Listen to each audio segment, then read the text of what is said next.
There was a man who journeyed off to fight a war, though he did not fight for some maiden, nor for his family. He did not strive for the notice of some king. He fought for greater glory. It was there in that time of war that he saw the futility and madness of the battle. He alone survived and cried out to the gods his frustration. "How long will you make us suffer? How long will you demand our worship and give us nothing in return?" A figure watched nearby, leaning against a dying tree from which moss clung like broken webs. He wore a cloak of tattered grays and looked on with a grin upon his face. "What cry is this? Do you rail against the gods who gave you breath? Why give us breath only to have us suffer? Was it not their own feud that brought us low? Indeed, that was the first, and yet it was mortals who created the deceiver. It was by their action the children of Wiv were betrayed and torn asunder. Then I shall seek the destruction of the deceiver. That you will not accomplish. Only a god may slay a god." Secretly to himself thought he that he would seek to become a deity, and thus kill the deceiver, that 13-limbed one, to tear down the web that he hath spun. He traveled through many lands until he found a blacksmith who could craft the most exquisite armor. "Good smith," he said, "how can I become as a god? Will your resplendent armor make me so?" And said the smith, "I can make armor to be made as beautiful as Kirunul, the beautiful god to the east." And so he indentured himself while the smith made him his armor. And when it was finished, the man donned the armor with details immaculate. The lessons he learned while serving as an apprentice gave him skills with which he could one day slay the gods.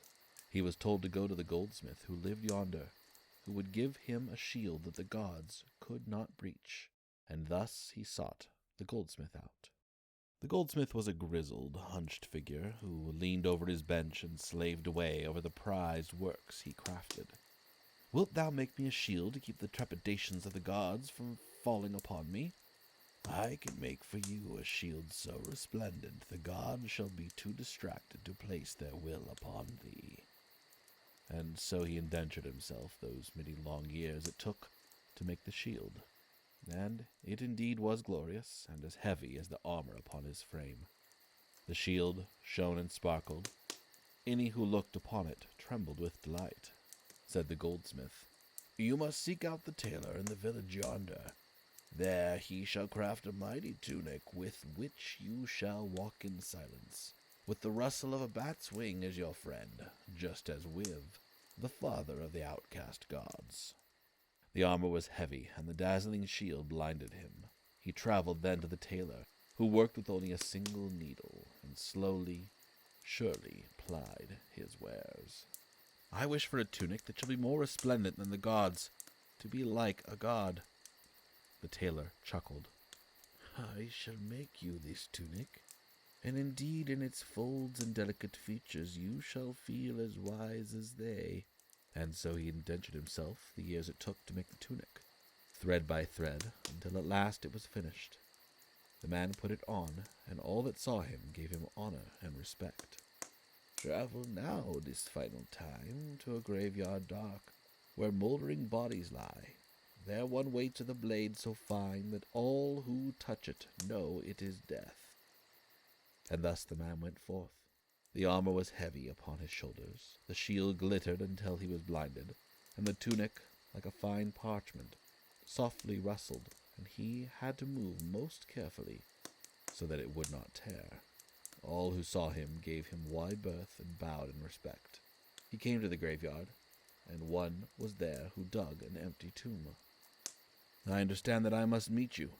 You are to give me death, the sword that kills any whom it touches, for with it I shall slay the gods." "I see you wear an armor most resplendent. Who would cause harm to one burdened as you are? And I see you bear a shield as shining as the sun. Oh, how it blinds! And I see you wear that delicate tunic, which tells me you are wise. And yet you come to me and seek death?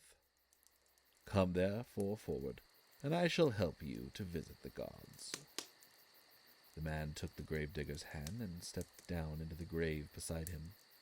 The gravedigger came up out of the tomb and began to heap dirt upon the man, who dared not struggle, for he knew that this must be the ritual that would usher him into the presence of the gods whom he would slay. "Tell me the name of the blacksmith who made you your armor." "He never told me his name," the man said.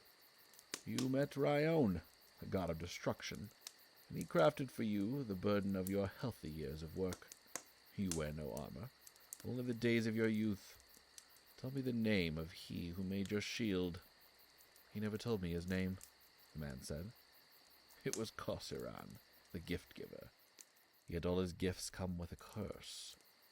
You knew then how to craft with metal and with gold, and yet you cannot craft, for you are now blinded and hunched, such is what happens in old age. Tell me the name of the one who crafted such a tunic." "He never told me his name," the man said. "It was Kia Renul. He once was beautiful, and all the gods envied him, and now he is cracked and destroyed. Your tunic is simply your own skin, which hangs on you as parchment. Were you not blind, you would see that people respected you, for you are elderly. You have cast your years away in regret and thoughts of vengeance. Now you are nothing but an old man. All I can offer you is death. My shovel is my sword, and now you leave this mortal realm." "What is your name?" the man asked. "I am he who sent you on this fool's errand. I am Akanarut, known as the Deceiver, and I defeated you the first day you set out to destroy me. Who are you to think that you can do more than any other mortal? Your death overtakes you, and you die in futility." And thus the final clod of dirt covered him over, and he was no more.